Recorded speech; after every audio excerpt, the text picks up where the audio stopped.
Koloba, qui est une émission de débat, une émission au cours de laquelle nous débattons plein de thèmes dans cette émission. Mais l'ouverture aujourd'hui, vous savez, hier, le monde de la culture guinéenne est en deuil. Papa Kouyaté, le fou du rythme, on se rappelle un peu de ce grand monument de la culture guinéenne. Papa Kouyaté qui a commencé par l'orchestre de Mamou, l'orchestre Keletigui et ses tambourini. Dans les années 70, il faut le dire qu'il a été le batteur de l'orchestre de Myriam Makeba.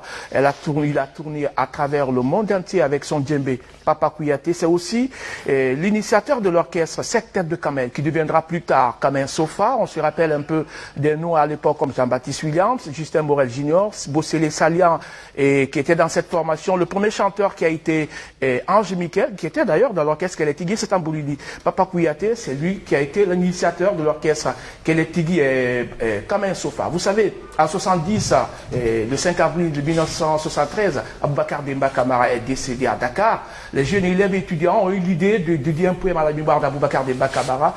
L'idée est partie de papa. Morel a écrit le poème et ils sont allés à la RTG pour rédiger, pour passer ce poème. Juste, tout est parti de là, la création de l'orchestre Kamel Sofa.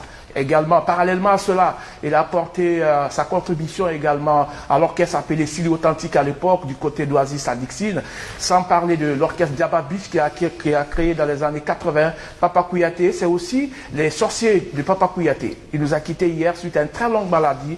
Et au moment où je vous parle, le corps de l'artiste est à la morgue de l'hôpital Ignace Zid. L'ouverture aujourd'hui, on a réalisé un documentaire sur la vie et les œuvres de l'artiste. C'est un extrait de votre émission qui va tout à l'heure passer sur le petit écran de la télévision nationale, une émission classique au cours de laquelle nous revisitons un peu ces classiques qui ont marqué l'histoire de la musique guinéenne des années 60-70 dans les années 80. C'est un élément de reportage signé Mohamed Bangoura et je dirais on va se retrouver. Suivez. Bonsoir, merci de votre fidélité à la télévision nationale et bienvenue au compte de ce premier numéro de cette rubrique au chevet de nos célébrités. Aujourd'hui, nous sommes avec Papa Kouyaté, célèbre membre de l'orchestre national Keletigui et ses tambourini, créateur du groupe Les Sorciers de Papa Kouyaté. Avec lui, nous allons essayer d'aborder quelques questions. Je vous salue, je vous respecte et je vous dis bienvenue chez moi. Parlez-nous un peu de votre parcours en quelques lignes. J'ai connu au temps du début de l'indépendance à Mamou avec M. Bailo. Je parle toujours de lui, les gens, ses enfants, que je ne vois pas même me dire merci beaucoup parce que tu parles de notre père. Parce que quand un grand artiste parle de quelqu'un, la personne dit quand même, nous te sois reconnaissants. Expliquez-nous un peu comment vous avez rencontré pour la première fois Feu Myriam Makeba. Ça, c'est le président Feu Ahmed Sékou Touré qui m'a proposé à Myriam Makeba. Elle a eu un problème avec ses artistes. Et les artistes là, on les a convoqués à la police. Donc elle devait voyager en Italie le même jour pour un concert. C'est ainsi qu'elle a dit. Elle a été chez le président, feu président Ahmed Sékou Touré. Président, j'ai un problème. Le président dit quoi? Oui, mes artistes ont eu des problèmes avec moi. Et moi, je dois absolument être aujourd'hui en Italie demain soir pour un concert. Si je ne pars pas, c'est pas bon. Le président dit, qu'est-ce que tu as besoin? L'argent ou quoi? Il dit non. J'ai besoin d'un batteur qui peut faire mon honneur là-bas. Donc le président a dit, bon, moi je vais vous donner un artiste que j'ai vu au palais. Je crois que lui peut vous faire plaisir. Est-ce que vous pouvez nous dire quels sont vos grands souvenirs? Le premier grand souvenir, c'est Myriam qui m'a lancé. Un homme ne doit être reconnaissant. Vous savez, si quelqu'un vous donne l'argent, il vous donne la femme, il donne tout, tu n'es pas reconnaissant à lui, tu vas être reconnaissant à qui? C'est ça l'erreur de la culture guinéenne. On ne reconnaît pas la valeur des hommes, c'est quand ils meurent. Donc moi, je ne serai jamais un grand de Myriam. Je la respecte. Et je demande bon Dieu que Dieu la donne paradis, comme dit chez nous, un Jannah. Mesdames et messieurs, vous êtes toujours au cœur de votre rubrique au chevet de nos célébrités. Et là, nous sommes avec Papa Kouyaté. Papa Kouyaté, qui est créateur, n'est-ce pas, du groupe Les Sorciers du Papa Kouyaté. Quel est, n'est-ce pas, le spectacle qui vous a beaucoup plus marqué? Le spectacle que j'ai fait avec Myriam à Milan. Parce que là, j'étais un petit Guinéen qui vient de commencer rentrer dans un grand groupe comme le groupe de Myriam Makeba et qui arrivait à prendre tout le monde à la naine comme ils allaient à Milan. Donc je salue le jour-là le manager de Myriam qu'on appelle Roberto qui a dit Myriam, ce garçon est un phénomène. La dernière question, s'il vous plaît, votre état de santé et votre état d'esprit. Mon état de santé, je ne vois pas. J'ai mal aux yeux. Si mon esprit, c'est puissant. Hein? Moi, je peux même commander la Guinée. Quels sont vos différents points de repère pour vous retrouver facilement? Pour me retrouver, je ne vais pas dire ça. Peut-être j'ai des ennemis, ils vont me chercher. Ce qui m'intéresse, c'est la dignité de mon pays, l'honneur de mon pays, la paix dans mon pays et la valeur. Je tiens à remercier quelqu'un qui m'a toujours aidé, M. Antonio Soare et M. Stockera. Le président Merci Couture, il m'a donné tout. Vous comprenez? Voilà, je demande à bon Dieu qu'il le donne à Ghana. Pour les jeunes qui sont en train de penser à réveiller les anciens artistes.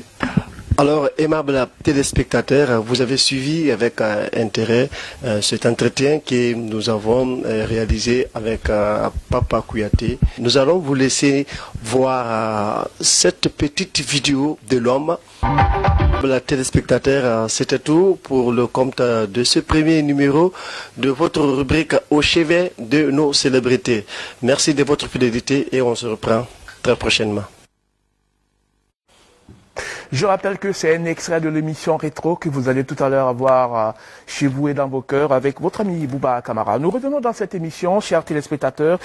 Les citoyens guinéens se plaignent de plus en plus des services d'Orange Guinée. Récemment, l'un de nos invités a mis le pied dans le plat d'Orange. L'entreprise n'est pas du tout d'accord de ces affirmations. Alors, quelle est la part de vérité d'Orange Guinée? Comment les services fonctionnent? Alors, ce sont ces différentes questions qui seront répondues tout à l'heure par nos invités qui sont déjà avec nous. Nous avons ici Mohamed Lamine Keïta, chef de division communication institutionnelle, directeur communication institutionnelle et relations extérieures. Monsieur Keïta, bonjour. Bonjour. Ça va, tu vas bien? Bien. À ses côtés, nous avons Ismaël Magasuba. Moi, je l'appelle Magas, responsable stratégie et développement Orange Finance Mobile Guinée. Je ne sais pas si je prononce bien. Il est là. Bonjour, monsieur Magas. Ça va, toi? Ça va et toi? Alors, les gars, ça va? Vous allez bien? Oui, ça va, ça va. Bangali, ça va? Tu vas bien? Ça va, Dieu merci. Et comment il s'appelle? Ismaël Kamara. C'était un plaisir. Je rappelle que la deuxième partie, vous aurez le chroniqueur scientifique Aboubacar Kamara. On se rappelle, on était tout petit, l'émission Questions-Réponses qui passait à 14h et de la Fondation Aboubacar Kamara. Il va être là, lui, la dernière stratégie de communication de Covid par l'ANSS. Il a des choses à nous dire. Il n'est pas d'accord. Il n'est pas du tout d'accord. Il n'est pas d'accord. Donc il va être avec nous, voilà, nous parler de tout cela. Nos amis de GRC Guinée Renaissance Cinéma, ils étaient censés être dans cette émission avec la vidéo sur la Covid. Mais dans tous les cas, ils vont être là, donner également leur point de vue par rapport à la gestion de la Covid. Bonjour Ismaël. Bonjour Baba. Tu vas bien? Alhamdulillah. Ok, tu as vu papa Kouyaté nous a quittés? Ah oui Baba, c'est triste. C'est triste. Je suis vraiment très ému. Quand j'ai appris l'information, je le vois encore dans nos différentes émissions quand il partageait le plateau avec nous. Comment est-ce qu'il venait s'installer? Et à Neuf, c'est qu'on s'est confié. Et tout cela a pris fin hier. Nous l'avons dit, et on ne va jamais cesser de le dire, que d'ailleurs cette année a été une année noire sur le plan culturel. Avec la disparition inattendue, même si on s'attend à la mort, de certains ténors de la culture guinéenne. Il y a eu notamment, dans la même foulée, cette rumeur qui tournait autour également d'Ibo Diabati. Ibro, il vit, hein, il n'est pas mort. C'est vrai que certes, il est malade, mais bon, il n'est pas encore mort. Hein. Voilà. Donc, et la maladie, c'est une interrogation corporelle et qui relève de la divinité. Ça n'a rien d'anticiper la mort. Tu sais, le Guinée est champion dans ça. Hein. Voilà. Moi, je pense qu'il faut être champion en souhaitant le bonheur que de souhaiter le malheur. Okay. C'est extrêmement important. Donc, je ne peux peut-être que prier pour le repos de l'âme de papa. Il a servi, il a continué à servir jusqu'à ces dernières minutes, parce que se déplacer étant non-voyant pour être sur ce plateau, c'est aussi un service qu'on est en train de rendre et partager son expertise culturelle avec nos téléspectateurs et les anciens. Okay. Donc, je n'ai aucune expression qui puisse vraiment, aujourd'hui, me satisfaire pour lui rendre un hommage. Okay. Papa mérite tout, et que le Tout-Puissant Allah l'accueille dans son paradis céleste. Magali, Papa Kouyaté. Oui, Papa Kouyaté, notre ami, notre cher frère, notre doyen, celui qui nous a aimés à distance. Papa ne voyait pas, mais papa connaissait la voix de tous les chroniqueurs des Zénith et il te faisait souvent les remontées. Et tel a dit ce propos, c'est vrai, tel a dit ce propos, c'est mitigé, et tel a dit ce propos, il faudrait qu'il essaie d'améliorer. Papa, c'est un symbole. Papa, c'est un exemple, et papa, c'est un monument qui est décédé. Et lui-même, il aimait le dire chaque fois qu'il se trouvait ici sur ce plateau, qu'on aime rendre hommage aux gens quand ils décèdent. Mais papa lui-même a pris la parole pour parler de la culture. Son mot-clé, c'était de dire que Alamankumboraro. Ça, c'était son mot-clé. Chaque fois qu'il venait sur ce plateau, c'est ce qu'il disait.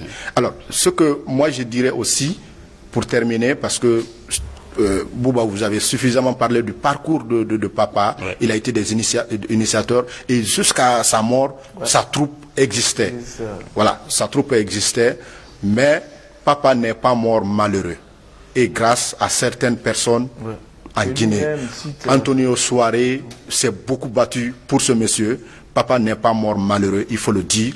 Istokera s'est battu pour l'homme. Il n'est pas mort malheureux, mais ce qu'il faut retenir, papa a servi la Guinée avec loyauté et dextérité. Que son âme repose en paix. Alors, que son âme repose en paix. Orange est là pour leur droit de réponse. On a suivi la dernière fois ici. Un de nos invités est venu mettre le pied dans le plat d'Orange Guinée. Il a tenu des propos forcément qui ont été mal reçus de l'autre côté. Oui. Alors, Maître, ça va? On va commencer par vous écouter. Bienvenue dans cette émission. C'est la première fois? Oui, la première. Okay. Moi, je le disais quand il venait tout à l'heure, j'ai deux grands frères. Le micro vous manque hein?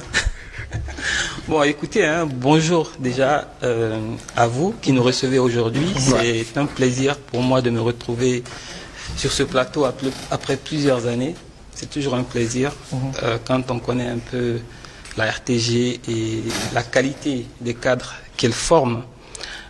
Comme vous le savez, effectivement, vous l'avez annoncé, je suis là avec mon collègue Ismaël parce que des propos ont été relayés sur cette chaîne. Et il est très important de pouvoir établir et rétablir la vérité en sorte que les personnes qui nous écoutent, les personnes qui écoutent les différentes informations, aient la possibilité d'aller par elles-mêmes vérifier et trouver effectivement si ce que nous disons la part de vérité est vrai ou pas. Parce que c'est aussi ça le métier de journaliste, que de pouvoir recouper l'information et faire en sorte de pouvoir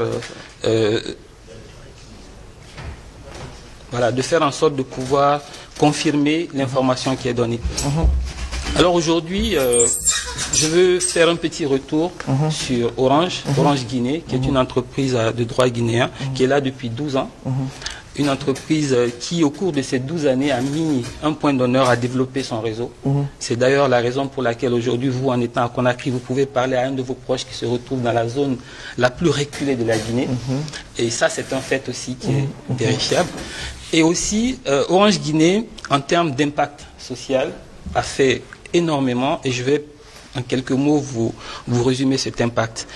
Déjà, on a, en termes d'information, comme on a entendu ici, on dit qu'Orange a 200 salariés qui sont d'ailleurs pratiquement parmi ces 200 salariés tous des stagiaires ou bien des intérimaires. Je voudrais juste vous confirmer qu'Orange a 422 salariés qui sont effectivement des salariés, c'est-à-dire avec un contrat à durée indéterminée, et parmi lesquels vous n'avez que 10 expatriés au trop.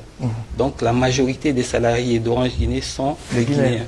La preuve, moi je suis salarié depuis 10 ans chez Orange et Magas depuis encore quelques années, je suis guinéen. Et au-delà de ça, vous avez des Guinéens qui étaient au sein d'Orange Guinée qui sont expatriés dans des pays où il y a Orange, en Côte d'Ivoire, en France, au Sénégal. C'est une manière pour la société de promouvoir ses talents. Donc quand quelqu'un arrive à se distinguer, il est exporté à ce niveau-là, dans d'autres pays. Voilà un peu un des éléments que je voulais rétablir à propos d'Orange. Mais vous savez, on parle là d'emploi direct. Au-delà des emplois directs, il y a l'impact indirect que Orange a en Guinée. Rien que sur Orange Money, et ça aussi c'est vérifiable, lorsque vous sortez dans chaque coin de rue, vous rencontrez un kiosque ou quelqu'un qui fait un transfert ou retrait d'argent. Vous avez comme ça plus de 40 000 personnes qui vivent de ce service Orange Money. 40 000 personnes. Imaginez le nombre de familles derrière. Et là, je ne vous parle que de Orange Money. Quand vous allez sur tout ce qui est e-recharge ou tout ce qui est carte de recharge, vous avez plus de 70 000 Guinéens qui vivent de cela. Et je vais vous donner encore une autre information. Les distributeurs qui travaillent pour Orange, rien qu'en 2019, ils se sont partagés un bénéfice de plus de 200 milliards de francs guinéens en termes de ristourne que Orange reverse à ses distributeurs. Vous avez aussi la promotion du contenu local, les fournisseurs, c'est-à-dire des personnes qui viennent faire des prestations pour Orange, 284, qui ont fait un chiffre d'affaires de plus de 844 milliards en 2019. Ça, c'est un impact que je suis en train de vous donner qui va au-delà des emplois directs, qui va sur les emplois indirects et qui va sur la promotion du contenu local, des fournisseurs locaux, faire en sorte que le Guinéen, où qu'il soit, puisse vivre grâce à la présence de cette société en Guinée. Voilà, c'est la première info que je voulais partager avec vous. Et après, en parlant d'Orange Money justement, des propos ont été tenus sur les cas de décès, des personnes qui décèdent. Voilà. Je vous ai posé la question ici. Alors, Monsieur Magas, c'est vous qui êtes le responsable de ce département. C'est ça. Alors, comment vous faites une personne qui est client d'Orange Money, il est décédé, et comment on fait pour que la famille puisse récupérer un peu ces dues-là? D'accord. Donc, merci beaucoup et merci à Ahmed pour son intervention. Donc, petite précision déjà, peut-être pour Orange Money, qui est un service géré par Orange Finance Mobile Guinée, qui est une filiale d'Orange Guinée. Donc, c'est une entreprise qui est à part, avec son propre directeur général et ses différentes directions. Donc, pour revenir au problème, ou enfin, pour remonter sur la récupération des fonds pour les personnes décédées, effectivement, aujourd'hui, le compte Orange Money, il fonctionne un peu comme un compte bancaire. C'est-à-dire que seule la personne titulaire du compte a la main dessus. Nous-mêmes n'avons pas la main dessus sur tout ce qui est usage. Donc, quand la personne décède aujourd'hui, la possibilité qui s'offre, c'est que déjà que la famille se regroupe et décide de récupérer les biens que la personne possède. Donc, ça peut passer par son compte Orange Money, ce qu'il y a dans son compte. Donc, ce qui se fait, c'est qu'ils font une réunion de famille. Au cours de cette réunion, ils dressent un PV. Et dans ce PV, ils désignent une personne qui va récupérer les fonds qui sont dans le compte du client. Ensuite, il y a un jugement d'hérédité qui est fait par un juge qui montre, qui nous prouve l'identité de la personne qui doit récupérer l'argent qu'il y a dans le compte Orange Money du client, si bien sûr il y a de l'argent dedans. Ensuite, il y a un certificat de non-opposition qui prouve que la personne qui est désignée elle-même, elle doit le récupérer. Aucune autre personne ne s'oppose à ce que ce retrait soit fait. Une fois que cette documentation est rassemblée, elle est déposée au niveau de OFMG, Orange Finance Mobile, et puis derrière, les fonds sont soit récupérés, mis directement à disposition de la personne qui est revenue, ou alors on peut décider même de réinitialiser le code secret du compte Orange Money du client et le remettre à son nouveau bénéficiaire et à charge à lui de définir un nouveau code secret pour pouvoir utiliser les fonds qui sont dans ce compte.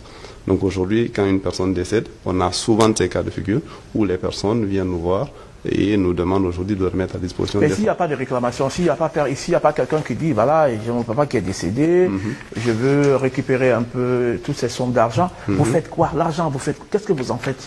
Alors, il y a eu des durées prolongées où des personnes n'utilisent pas leur compte pendant un bon moment. Parce qu'il y a des personnes aujourd'hui qui thésaurisent de l'argent sur leur compte Orange Money qui épargnent. Il y en a qui laissent la SIM ici, qui partent en voyage après un bon moment. Il n'y a pas de compte dormant chez vous, hein? Si, il y a des comptes dormants. Mais tout dépend de la définition que l'on donne au compte dormant. Nous, par exemple, dans notre jargon interne, on a des comptes au-delà de 30 jours, on considère que le compte est dormant. Derrière, il y a des actions marketing qui sont menées pour amener ces comptes à reprendre encore l'activité et à faire le travail. Et quand au bout d'un moment, une longue durée, je pense qu'on est autour de 2 ans, quand la personne n'utilise pas du tout le compte, la procédure, c'est qu'on récupère ces fonds, qu'on les mette à disposition du régulateur, qui est la Banque centrale de la République de Guinée. Donc tout est restitué à la Banque centrale. C'est ça, à partir d'une certaine période. Mais il faut être prudent dans ce domaine parce que, comme je l'ai dit encore, il y a des personnes qui économisent de l'argent. Donc, ils peuvent mettre de l'argent, 20, 30 millions, 40 millions dans un compte, laisser le compte dormir pendant un bon moment, après revenir le réapprovisionner. La dernière fois, par exemple, on faisait des travaux dessus pour voir aujourd'hui qu'est-ce qui peut être mis en place pour aider justement les gens à continuer d'être encore plus actifs. Donc, on s'est rendu compte, par exemple, qu'il y avait un monsieur qui était ici, mais qui était en mission au Burkina pendant 1 ou 2 ans. Et il ne voulait pas qu'on touche à cet argent. Parce que nous, on l'avait appelé pour lui demander pourquoi est-ce qu'il n'utilise pas son compte. Il n'y avait pas de mouvement sur le compte. Il n'y avait pas de mouvement. Il avait mis une certaine somme. Depuis un bon moment, le compte ne bougeait plus en entrée et en sortie. Donc on l'avait appelé pour essayer de comprendre. Donc déjà, il y a des actions de phoning aussi qui sont effectuées derrière par nos équipes pour appeler les détenteurs de comptes dormants pour voir aujourd'hui qu'est-ce qui se passe sur leur compte. Et le compte est tellement protégé qu'aujourd'hui, même sur parce que, par exemple, sur le côté telco, sur les SIM d'appel, au-delà d'un certain moment, quand tu n'utilises pas ta SIM, la SIM peut être remise sur le marché parce que tu ne fais aucune action dessus. Mais les comptes Orange Money sont exemptés. C'est-à-dire que quand il y a de l'argent dans un compte Orange Money, on ne résilie pas la SIM pour éviter de créer des difficultés au client. Donc l'argent reste dans le compte jusqu'à ce que le client vienne le récupérer. Mais dans 99,9% des cas, quand une personne décède, même s'il n'y a rien dans son compte, il y a toujours une personne qui vient réclamer. Maintenant, la difficulté, c'est quand la personne qui vient réclamer n'est pas désignée par la famille pour récupérer ses fonds. Parce que derrière nous, il faut qu'on se couvre, qu'on s'assure que vraiment, les fonds du client doivent aller vers le bon propriétaire. Les ayants droit. Allez-y, Bagali. Voilà, moi j'aimerais poser une question à M. Magasuba par rapport à cet état de fait. Il arrive aussi parfois que nous tombions sur des familles où le niveau requis n'est pas vraiment une réalité. Alors, comment on peut exiger à ces personnes, parce que je suivais un de vos collègues tout à l'heure, il faut avoir un certificat de décès, et quels sont les documents qui doivent être réunis pour aller auprès d'Orange pour que le montant soit sorti. Ça, c'est la première question. Deuxième question, il arrive aussi qu'on est arnaqué. À mon avis, tous ceux qui partent s'enregistrer auprès d'Orange, les numéros sont connus. Et les gens parviennent à arnaquer, mais quand vous appelez Orange Money, on a du mal à récupérer cet argent. Comment ça fonctionne? D'accord. Donc sur le premier point, je pense qu'aujourd'hui, quel que soit le niveau d'illettrisme des parents de la victime, enfin de la personne décédée, ils peuvent au moins faire la démarche de venir vers Orange, dire que nous avons besoin de l'argent qu'il y a dans le compte de cette personne. À ce stade, on ne demande aucune documentation. Maintenant, une fois en agence ou dans les locaux de OFMG, nous, on leur fournit la liste de ces différents documents en leur expliquant où est-ce qu'il faut partir les chercher. Par exemple, le PV de la famille, on leur explique juste qu'il faut que la famille du défunt se réunisse pour désigner une personne. Ensuite, il faut bien sûr que ça se soit validé par un juge, appuyé par le certificat de décès, et il nous les ramène. C'est en fonction de cela qu'on met à disposition les fonds qui sont dans le compte Orange Money à disposition de la famille. Maintenant, pour les cas d'arnaque, en fait, il y a différents cas d'arnaque. Aujourd'hui, les cas les plus fréquents, c'est quand je prends un message, un SMS Orange Money, je le transfère à un client lambda et je l'appelle après pour lui dire « Monsieur, je viens de te faire un transfert d'argent, est-ce que tu peux me restituer ce transfert ?» Sans bien vérifier, le client pensant qu'il a reçu un transfert, il restitue l'argent à l'arnaqueur. Et derrière, celui-ci soutire l'argent. Donc ça aussi, pour ça, on a mis en place des actions de sensibilisation. On a des spots qui passent dans les différentes radios. Et même sur le message le parcours USSD de transfert d'argent, avant, tu avais la latitude de saisir un code court où tu mettais toute la transaction d'un seul coup et tu validais, la transaction se faisait. Là, on l'a arrêté parce que même quand tu saisis toutes les informations, quand tu valides, on te rappelle que tu es en train de faire d'abord un transfert d'argent. Maintenant, si tu es d'accord avec le principe, tu le valides quand même.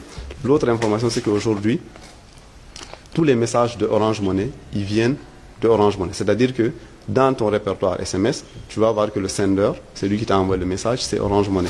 Aujourd'hui, tu ne peux pas recevoir un message d'un numéro lambda pensant que c'est un message de Orange Money. Donc ça aussi, c'est une information qu'il faut donner aux clients, de faire attention à cela. Maintenant, ce qui se passe aujourd'hui derrière, nous, ce que nous demandons aux clients, c'est de porter plainte. Dès qu'il y a des cas d'arnaque. Parce qu'aujourd'hui, c'est des opérations entre deux clients. Ils n'ont fait que je sais pas, je vais vous aider, M. Magas. Je vous donne un exemple typique où j'ai eu à gérer. Ça, c'est une réalité. Quelqu'un te dit, il vous envoie un message, il dit, je vous ai envoyé 500 000 francs, essayez de m'aider si je peux avoir l'argent. Ça, c'est une réalité, ça c'est entre vous. Mais il arrive parfois que des personnes parviennent à arnaquer. Ils disent par exemple, il y a le colis qui doit quitter Kundara pour Kindia, donc je dois essayer d'avoir 2 millions avec ce montant. Il t'appelle régulièrement sur ce numéro, un numéro. La personne dit un nom, mais tous les numéros quand même qui sont en service avec Orange Money, je pense bien que ces numéros sont enregistrés. Voilà. Quand la personne vous appelle, vous communiquez pendant longtemps, et quand le montant est transféré sur le numéro, on éteint le téléphone complètement. Est-ce qu'il y a une possibilité de tracer un peu la direction de ce montant? Parce que quand on envoie l'argent sur le montant, les minutes qui suivent, le numéro là ne fonctionne plus, et je pense que le transfert doit être fait sur un autre numéro. Est-ce qu'on parvient à tracer? Parce que beaucoup de personnes sont victimes de ça aujourd'hui. Il retire l'argent, tout simplement. C'est ça. Quand il retire l'argent... Il retire simplement. Une fois qu'il reçoit l'argent, il le retire. C'est ça. En fait, dans 99% des cas, il ne transfère pas l'argent. Dès qu'il transfère l'argent, c'est facile de le suivre. Mais le plus souvent, dès qu'il reçoit l'argent, il fait un cash-out, un retrait d'argent. Et en général, c'est des personnes qui peuvent jeter leur SIM et continuer, peut-être essayer d'acheter une autre SIM. C'est ça aujourd'hui la complexité. En ouvrant le compte, de toute façon, le numéro est identifié. Oui, en fait, nous, on peut te dire aujourd'hui, c'est quelle personne, c'est quelle identification, voici la photo de... on peut fournir ces informations. Mais derrière, si la personne n'utilise pas le numéro, il n'y a plus aucun moyen de trouver cette personne. C'est compliqué de Donc, si je comprends bien ce discours de M. Magas, vous avez parlé d'une stratégie de sensibilisation. C'est ça. Pensez-vous que cela suffit pour sécuriser le bien des consommateurs? Aujourd'hui, c'est la seule stratégie viable pour amener aujourd'hui les gens à ne pas se faire arnaquer. Parce qu'aujourd'hui, on aurait pu faire des développements techniques si c'est une faille technique. Mais aujourd'hui, ce n'est pas une faille technique. C'est une personne qui t'appelle, qui essaie de jouer sur ton mental, comme par exemple le cas qu'il a donné, les gens peuvent t'appeler pour dire « je viens d'avoir un nouveau marché » où tu peux gagner 20, 30 millions, 40 millions. La part du gain fait que la personne ne raisonne plus de façon logique. Il te dit « oui, j'ai quelqu'un à Conakry, va lui donner de l'argent, moi je fais venir des bidons ». Même moi, on m'a appelé plein de fois pour ce type d'arnaque. Après, tu es d'accord. Toi aussi, tu dis « ouais, je vais avoir de l'argent ». Tu transfères de l'argent aux bénéficiaires et derrière, ils disparaissent tous. Tu vois, aujourd'hui, nous, ce que l'on peut faire, c'est de la sensibilisation pour expliquer aux gens ne pas céder à ce type d'arnaque. Et sur la communication, si je peux rajouter quelque chose, sur la communication, justement, les messages, ils ne sont pas faits qu'en français. Aujourd'hui, quels que soient les messages qui sont produits, nous les faisons aussi en langue nationale. Il y a des SMS en langue nationale qui sont adressés à des personnes qui se trouvent un peu partout à travers la Guinée avec des messages de sensibilisation. Donc l'idée au-delà de ces messages de communication sur le terrain, parce que là aussi c'est important de le dire, il y a des agents qui sont sur le terrain. Dans chaque zone, il y a des responsables de zone dans chacune des régions où ils sont au contact avec les personnes pour leur expliquer comment est-ce que les arnaques se passent et comment est-ce qu'ils peuvent faire en sorte d'éviter cela. Nous, côté technique, tous les éléments sont mis à disposition pour que le client puisse sécuriser son compte. La preuve, il a un mot de passe que lui seul connaît. Donc si quelqu'un d'autre accède à son compte, c'est parce que soit il a donné par mégarde le code secret, ou alors il a transféré volontairement de l'argent sur le compte de la personne. Et là, c'est entre deux clients, comme on l'a dit tout à l'heure, Orange est juste le pont. Alors, Med, moi je vais essayer de rebondir encore parce que la dernière fois, quand on a suivi notre invité dans cette émission, il a tenu des propos comme quoi Orange fait des publicités mensongères et refuse de communiquer de façon transparente. Okay. Alors, quelqu'un qui vous regarde maintenant, il dit voilà, ils reviennent encore pour nous tenir des beaux discours, après ils partent. Alors, qu'est-ce que vous dites par rapport à ça? Déjà, je veux rassurer tout un chacun. Il y a plusieurs canaux. On a un dispositif multicanal pour permettre aux clients qui le souhaitent, bien entendu, de s'adresser à nous et d'obtenir aussitôt une réponse. Cela n'est pas dans les dires, c'est vérifiable. Donc vous n'êtes pas fermé. C'est vérifiable dans les faits. Si un client qui veut se plaindre réellement, je ne parle pas de quelqu'un qui veut se faire une notoriété politique ou publique, mais je parle d'un client en bonne et due forme qui se plaint, qui vient sur notre page Internet ou sur notre page Facebook ou sur l'application Orange et Moi ou sur le 6277 ou 6278 pour Orange Money. Tous ces canaux sont mis à disposition pour prendre en charge le client qui se plaint. Et si c'est avéré et qu'il y a quelque chose qui doit lui être remis, cela est fait dans les règles de l'art. Et ça aussi, c'est vérifiable. C'est pourquoi j'insiste sur l'aspect vérification. C'est qu'en tant que journaliste, vous avez un rôle qui est vraiment important parce que ce que vous dites est pris par des milliers de personnes comme fait avéré. C'est pourquoi vous devez de vérifier l'information avant de la transmettre aux populations. Parce que c'est cela qui va passer. Et moi, ce que je vous demande, c'est d'aller vérifier cette information et après, vous me direz si ce que je vous raconte, c'est des histoires. Voilà. Non, mais attends. J'aimerais bien qu'on rentre... J'aimerais bien qu'on rentre... Une dernière question peut-être pour moi. On va parler... Vous avez parlé peut-être de la transparence dans la communication. Je veux revenir là-dessus. Aujourd'hui, je vais vous dire, les messages, chaque fois qu'il y a une nouvelle offre qui est lancée, vous le savez, on a déjà collaboré. Vous recevez des spots publicitaires pour expliquer ces offres. Mais vous savez, les spots à eux seuls ne suffisent pas.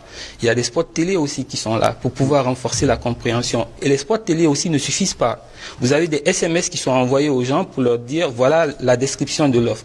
Et même ça, ça suffit pas. Vous avez des descriptions qui sont faites sur notre site internet où vous avez les détails des offres que nous proposons. Donc vous avez vu, vous avez tout un ensemble de canaux disponibles pour faciliter la compréhension. Et nous, on fait en sorte justement de faire cette pédagogie. Aujourd'hui, si vous allez sur nos pages YouTube ou sur notre page Facebook, que vous prenez le temps de regarder, il y a des vidéos qui expliquent, par exemple, les gens se plaignent de passes Internet et autres, qui expliquent comment est-ce que vous pouvez rationaliser vos passes, comment est-ce que vous pouvez faire face aux arnaqueurs Orange Money, comment est-ce que vous pouvez, en toute sécurité, gérer votre compte. Toutes ces astuces sont disponibles et nous le faisons. C'est pas aujourd'hui que nous avons commencé. Nous le faisons depuis longtemps. Moi, je vais juste poser peut-être une dernière question.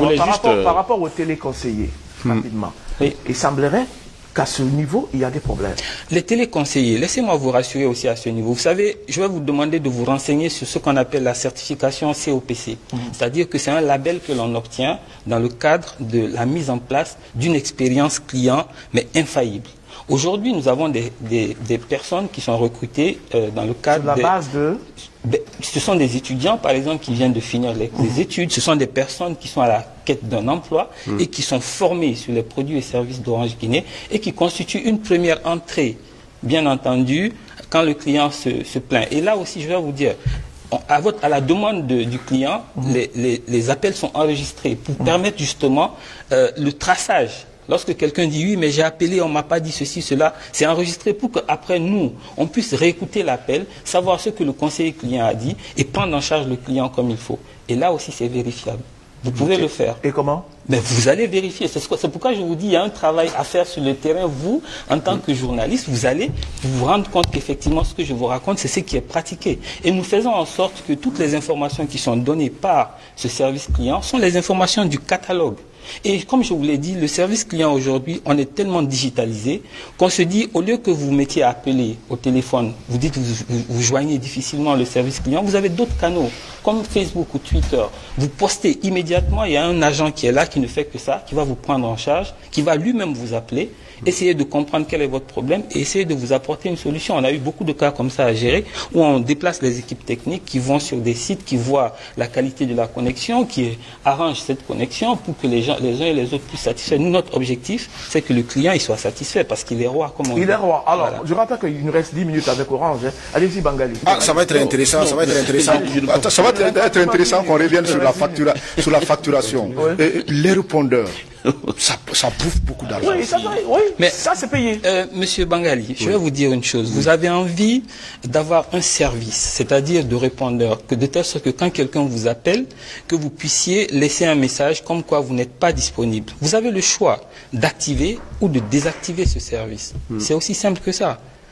Et est-ce que Orange parvient à communiquer? Vous savez, Monsieur Keita, par rapport à tout ce que vous dites, Orange fait des spots, on a bien sûr travaillé dans les spots, et les spots publicitaires radio, télé, des émissions qu'on est en train de faire maintenant, qui sont d'ailleurs rares, si ce n'est pas des droits de réponse souvent, parce que Orange se voit vexé, mais sur le terrain, la réalité est tout autre.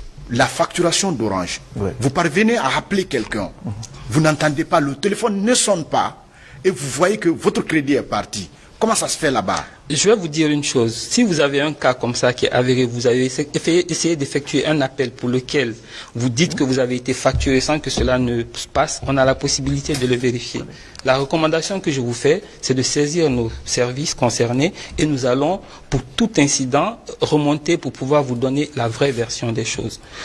Vous avez des fois des personnes qui essaient d'appeler, qui sont dans des zones qui sont plus ou moins couvertes, ou bien qui essaient de joindre un autre opérateur, ou alors pour une raison liée à leur téléphone portable, ou autre chose, qui essaient d'appeler, qui n'arrivent pas à communiquer avec leur correspondant. Et après, dans l'expérience, nous on comprend parfaitement. Le client il veut tout de suite, quand je compose, que je puisse joindre. C'est ce qui est d'ailleurs normal. Mais dans cette expérience, quand il est frustré, il est normal qu'il réagisse comme vous êtes en train de réagir. Et encore une fois, vous avez un recours qui est le service client d'Orange, qui est, voilà, tous les canaux que je viens de citer. J'ai tenu un propos la fois dernière, monsieur Keita, je vais encore revenir sur cette réaction. C'est quand on appelle les téléconseillers. Il arrive parfois, votre réclamation, eux-mêmes, ils ne comprennent pas. J'insiste là-dessus. Je donne un exemple très palpable, et l'exemple là, je l'ai pris la fois dernière. Par rapport au pass Internet. Vous faites les passes Internet, on ne sait même pas comment la consommation elle est faite. Ça, c'est des choses normalement que Orange doit communiquer. Mais la consommation, elle est aussi simple que ça. Vous achetez un pass de 100... Il faut que la communication soit... Non, aujourd'hui, je vais vous dire, Internet, il y a 10 ans, c'est pas Internet d'aujourd'hui. Hein. Il y a 10 ans, vous ne faisiez que Facebook. D'accord. Et Facebook que vous faisiez, il n'y avait pas de vidéo. C'est ça. Donc, quand vous composez, quand vous consommez 50 mégaoctets ou 100 mégaoctets, ça pouvait vous tenir longtemps parce que vous ne faisiez que du texte. Aujourd'hui, avec les nouveaux smartphones que vous avez, qui ont des applications qui fonctionnent, si vous ne les désactivez pas, qui fonctionnent en arrière-plan, avec la vidéo qui est généralisée. Aujourd'hui, vous avez de la vidéo, c'est une bande passante que vous utilisez. Et là aussi, je vous dis, c'est des infos que vous pouvez vérifier par vous-même. Tout ça, vous avez cette bande passante qui est là, que vous consommez. Mais il va sans dire que vous devez, en tant qu'utilisateur, essayer de maîtriser vos consommations en sachant que une vidéo qui fait 50 MO, si j'achète un pass de 300 MO, je pourrais regarder 5 vidéos. C'est un exemple que je vous donne. Donc, nous, notre rôle en tant qu'opérateur, bien entendu, c'est d'accompagner les clients dans la maîtrise de ces usages. Et c'est ce que nous sommes en train de faire. Aujourd'hui, comme je vous l'ai dit, peut-être que vous n'êtes pas très fréquent sur nos pages, mais quand vous allez sur nos pages, vous allez trouver toutes sortes de tutoriels pour pouvoir accompagner les clients. Et nous le faisons. Moi, par exemple, je peux aller sur votre page. Bengali, je pense que... Oui, mais vous as déjà assez allez. Moi, par exemple, je peux aller sur... Voilà. Et vous savez que nous sommes pris en tenaille par rapport au timing, par rapport mais nous serons très ravis de revenir. Voilà. Si je ne comprends pas, discuter avec vous sur le sujet. Voilà, le point est déjà créé. Comme ça, on peut... Moi, ma question, elle est toute bête et banale. Aujourd'hui, nous avons 3 opérateurs, c'est une façon de parler. Nous avons 3 opérateurs qui sont opérationnels sur le terrain. Mais aujourd'hui, il y a beaucoup... Pourquoi c'est Orange qui est beaucoup accusé? Ça, je vais vous donner la raison. Ça, c'est la première question. Elle est toute simple. Parce que Orange, aujourd'hui, représente 63% des investissements des opérateurs en Guinée. Orange, c'est tout l'ensemble des sous-préfectures qui sont couvertes, l'ensemble des préfectures qui sont couvertes avec la 3G. C'est l'ensemble des régions administratives qui sont couvertes avec la 4G, y compris Conakry. C'est 8 millions d'abonnés, comparé aux autres opérateurs dont vous êtes en train de parler. Donc, il est tout à fait normal que vous ayez beaucoup plus de personnes qui parlent d'Orange. Mais je vais vous dire, Orange n'est pas fermé. Des recommandations défavorables, des réclamations défavorables. Non, pas que. Détrompez-vous. Non, détrompez-vous parce que nous faisons des enquêtes de satisfaction. Aujourd'hui, les utilisateurs d'Internet, ils sont environ 2 millions. 41% de taux de pénétration. Et ça, c'est des chiffres qui sont vérifiables. Vous pouvez le voir sur le rapport de la RPT. Et avant, sur ces 2 millions, vous avez 6 millions d'autres Guinéens qui font des appels, qui reçoivent des SMS, qui n'utilisent pas Internet. Donc, il ne faut pas mettre, vous, en fait, et je peux vous rassurer que Orange n'est pas fermé à tout cela. Quand vous remontez une information, je peux vous assurer que vous êtes pris en charge de bout en bout. Bien. Donc là, c'est... Qu'est-ce que Orange fait pour vulgariser le droit des consommateurs auprès de ces mêmes consommateurs? Nous collaborons avec l'Union des consommateurs. Chaque fois qu'un sujet est remonté par l'Union des consommateurs, nous le prenons en charge et nous le suivons de bout en bout. Et je vous dis, en tant que journaliste, menez des investigations, vous vous rendrez compte que ce sont des faits avérés. Vous n'avez même pas besoin de passer par moi. Vous pouvez aller rencontrer l'Union des consommateurs, à la tête M. Ousmane Keïta, vous lui demandez comment est-ce que ça se passe. Il nous remonte chaque fois des mails qu'il nous envoie pour dire tel client réclame ceci ou cela, et nous prenons en charge de bout en bout, nous faisons un retour au client. Et ça, c'est vérifié. Il nous a été rapporté que Orange n'a pas une base solide, dans la mesure où Orange utiliserait des installations de la société de téléphonie, Sotelgi, qui aujourd'hui, d'ailleurs, vous savez combien, laissez-moi vous dire, non, je sais là où vous voulez aller, vous savez combien Orange a investi depuis 6 ans, laissez-moi vous dire, en termes d'investissement, je ne peux pas vous laisser aller plus loin que ça, parce qu'en termes d'investissement, laissez-moi vous dire, en termes d'investissement, depuis 2013 environ, c'est 50 millions de dollars qui sont investis pour développer le réseau. Par an. Par an. C'est-à-dire, vous comptez ça c'est de 2013 jusqu'à 2020, 50 millions de dollars pour développer le réseau. Hors licence 4G. Hors licence 4G ou 3G. Licence 4G que vous avez vu, je ne peux pas faire de... Je veux juste vous dire ce que nous avons fait en termes d'investissement. Ça veut dire qu'aujourd'hui, même si ces installations-là sont récupérées par cette société mère, Orange n'aura pas de consommateur. Non, on n'est pas là pour parler de société mère. Monsieur Magas, à votre niveau, vous avez fait allusion J'aimerais poser une question. Je crois avec lui. Vous avez fait allusion tout à l'heure à la souscription au niveau, par exemple, de la banque. Sauf que... Non, mais vous avez posé un sujet, je veux bien. Oui, je vais revenir sur ça. D'accord, allez-y. Ça, c'est avec M. Keïta. Mais avec lui, par exemple, vous avez parlé de la souscription au niveau de la banque, que c'est comme la banque, par exemple. Vous avez comparé ici, la procédure de souscription chez vous au niveau d'Orange Money. Pas de souscription, de remise des fonds des défunts à la famille. D'accord. Mais sauf que, par exemple, au niveau de la banque, il y a ce qu'on appelle ici une fiche à remplir où il y a une partie testamentaire que la personne qui souscrit met le nom d'une personne qui est capable de retirer. Chez vous, vous ne pensez pas que la procédure là, elle est lourde pour des consommateurs quand on sait que nous sommes dans un pays où la majorité est analphabète. D'accord. Donc, pour revenir d'abord au premier point, sur des sites de Sotelgi qu'on utiliserait potentiellement. C'est quelque chose qui existe partout. Ça s'appelle de la colocation.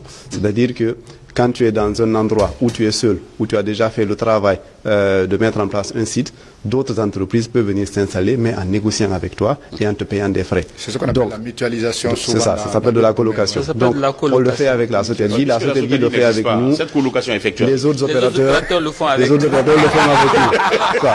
Aujourd'hui, je pense qu'en termes de sites, on est l'entreprise qui a le plus de sites dans toute la Guinée. On couvre la Guinée, je pense, depuis 2-3 ans maintenant. On couvre toute la Guinée. Et tout ça, ce sont des sites où tu as des personnes, où tu as des sites qui sont alimentés en carburant, où on envoie des personnes alimentées en site pour ne pas qu'il y ait des coupures. C'est pour ça que tu as le réseau dans toute la Guinée que tu peux appeler tes parents à l'intérieur du pays. Donc, comme je dis aujourd'hui, quand vous mettez en avant qu'on a pris quelques sites en colocation, déjà c'est un partenariat. Donc aujourd'hui, je pense que sérieusement, c'est pas une question. Oui, je vais pas venir. Pourquoi dire qu'on n'a pas suffisamment Non, j'aimerais bien, je tiens à cela. C'est une recommandation que je veux faire. Laisse-moi juste terminer avec Ismaël, après on vient à tes questions. Donc aujourd'hui, effectivement, nous, on essaie d'être le plus digital possible. Demander aux gens de renseigner sur leur fiche de souscription Orange Money le nom de la personne qui va récupérer leurs fonds quand ils vont décéder, je trouve que c'est assez tôt. Parce qu'un compte Orange Money, déjà, tu ne mets pas tous les fonds que tu mets que dans un compte bancaire. Tu es limité à quand même 50 millions. Donc, derrière que dire que tu vas, quand tu vas décéder, mettre la personne qui va récupérer l'argent qui est dans ton compte, je trouve que c'est assez complexe pour un début. Mais c'est une suggestion. On peut toujours regarder. Je vais juste faire une recommandation. Je pense que Med s'est battu tant que mieux pour se défendre. Mais par rapport à la facturation, il faudrait que Orange donne des informations. Oui, depuis qu'il y a eu l'augmentation au temps d'Ebola. Non, depuis qu'il y a eu l'augmentation au temps d'Ebola, la facturation n'est plus jamais descendue. Nous, on ne connaît pas, nous ne sommes pas des techniciens. Ça, c'est la première recommandation. C'est d'expliquer aussi, non, ce n'est pas une question. Moi, je veux apporter une clarification. Je pense que, je pense que ça va être des recommandations que vous faites. Nous sommes des consommateurs. Sur la recommandation, je veux Monsieur Magas, laissez-moi aller au bout. Oui, allez-y. Et juste après, vous allez revenir. D'accord. Là, il n'y a pas de problème. Et si toutefois, parce que déjà le pont est crié entre vous et nous, avec bien entendu l'accord de la attendez, mais ce qu'il a dit, mais de la maison. on est libre de vérifier. Donc, il va nous donner les pistes sur lesquelles on va. Il faudrait que Orange nous dise comment les passes sont consommées. Parce que c'est inacceptable que vous mettez 14 500 ou 31 000, 50 000 ou 180 000 dans votre téléphone pour un mois et au bout d'une semaine, on dit que c'est fini. Ça, c'est inacceptable pour un citoyen lambda. Je ne parle pas d'un technicien comme lui, mais pour un citoyen lambda, on a besoin de... Je veux juste reboucler rapidement sur le volet data. En fait, aujourd'hui, Med l'a déjà expliqué. Nos usages sur la data ont évolué. Aujourd'hui, avant, comme on avait Facebook, tu n'avais que les photos. Mais aujourd'hui, en fait, tu as un téléphone, un terminal qui est gourmand en data. Aujourd'hui, toutes les applications que tu as sur ton téléphone consomment de la data. Et quand on dit mise à jour, ce n'est pas mise à jour pour aller vers une nouvelle version. C'est-à-dire qu'aujourd'hui, quand tu as 1000 amis, dès que tu te connectes, ces 1000 amis-là, s'ils ont mis à mettre à jour leur profil, leurs stories, tu télécharges tes données. Et ça consomme la data. Ok, peut-être la dernière question pour vous. Pourquoi Orange ne ferait pas comme ce qui se fait à Paris? Par exemple, tu es abonné, tu as 19,99 € que tu payes, tu as la connexion dans ton téléphone, tu as l'appel illimité sur tous les réseaux en France. Pourquoi vous faites ça, c'est des offres sur lesquelles nous travaillons et très bientôt... Mais ça prend du temps, Ahmed. Ça nécessite longtemps que vous êtes là. Ça nécessite quand même... Non, ça fait pas longtemps parce que c'est la première fois que là, ça fait 12 ou 11 ans quand même. C'est la première fois que vous et moi on en parle. Mais après, il y a quand même des préalables qu'il faut. Déjà, si vous avez la Homebox aujourd'hui, qui est une offre qui vous permet justement, quand vous rechargez, de pouvoir appeler comme vous le voulez. Ça vous fait même office de téléphone fixe. Donc, des réflexions sont menées dans ce sens. Et voilà, nous travaillons tous les jours. Vous êtes dans la réflexion encore? Non, nous sommes tous les jours dans... nous, on est pressés, hein. On est obligé de réfléchir pour vous satisfaire. Non, mais ça prend du temps. Là, on est obligé de réfléchir. On ne peut pas le faire sans réfléchir. Mais parce que je pense que sinon, l'autre point aussi. Ok, on va se quitter, les gars. Avec Orange Money, on a même donné les bonus. Merci, le message de Orange. Oui, mais bon, moi, ce que je veux réitérer comme message, déjà, je veux vous remercier de nous avoir reçus, nous donner l'opportunité de nous exprimer. Nous sommes ouverts, hein, comme vous le savez. Il suffit juste que vous veniez nous rencontrer pour nous dire quel est votre problème et vous aurez la réponse à votre problème. Donc, tous les canaux sont disponibles. On a un réseau multicanal sur le digital, sur les services d'appel et nous sommes disponibles. Nous rassurons la population que tout est transparent et que chaque élément pour lesquels ils ne sont pas d'accord, ils ont la liberté de venir vers nous et nous ferons en sorte de leur donner les explications qu'il faut. Merci. Allez-y, M. Magas. Donc, comme elle l'a dit, je pense qu'au risque peut-être de me répéter, aujourd'hui, Orange appartient à un grand groupe qui est Orange. Lui, il brille, hein. Tout ce qui passe à Orange Money, c'est lui qui touche. Donc, aujourd'hui, en fait, nous cultivons ce qu'on appelle la transparence et la diversité. Ce qui fait que on a quand même un mix de personnes dans notre entreprise et tout ce que Med a dit, ce sont des informations qui sont vérifiables. Ne serait-ce que sur Orange Money, sur les frais. Parce qu'on avait parlé ici de 60 000 pour faire 500 000, ce qui est absolument pas du tout vrai ou faux. Aujourd'hui, dans le menu Orange Money, tu as la latitude toi-même de vérifier les frais. Et sur chaque opération que tu fais, on t'indique les frais que tu dois payer avant de faire cette opération. Hein. C'est beaucoup, oui. En fait, beaucoup c'est relatif. C'est relatif. Je pense qu'aujourd'hui... Quand on connaît le pouvoir d'achat vraiment du peuple guinéen. Beaucoup sur nos comptes. Quand on connaît le pouvoir d'achat du peuple guinéen. Tout ça pour dire que on est quand même assez transparent et on travaille pour. Toutes les infos là sont vérifiées avec les différents canaux, 62 78, 62 77, Twitter, Facebook. Séance dont vous pouvez écrire. Dites au directeur général de revoir un peu les frais. D'accord. On a noté le point. Ok. Allez, alors, dans cette émission, M. Mohamed Lamine Keita, chef de la division communication institutionnelle, direction communication institutionnelle et relations extérieures. À ses côtés, il y avait M. Ismaël Magassouba, voilà, responsable stratégie et développement Orange Finance Mobile Guinée. Vraiment. Ça a été un plaisir. Je crois qu'on va proposer un bout de temps pour nous de recevoir le chroniqueur scientifique Aboubacar Camara. Avec lui, nous allons parler de la dernière stratégie de communication de l'ANSS. Mais pendant ce temps, j'attends Junior, hein, parce que les deux invités doivent se retirer. On va proposer un bout de clip, hein, le temps pour les deux de s'installer. Pendant ce temps, Bangali, allez-y, on va recevoir tout à l'heure Boubacar Camara. Oui,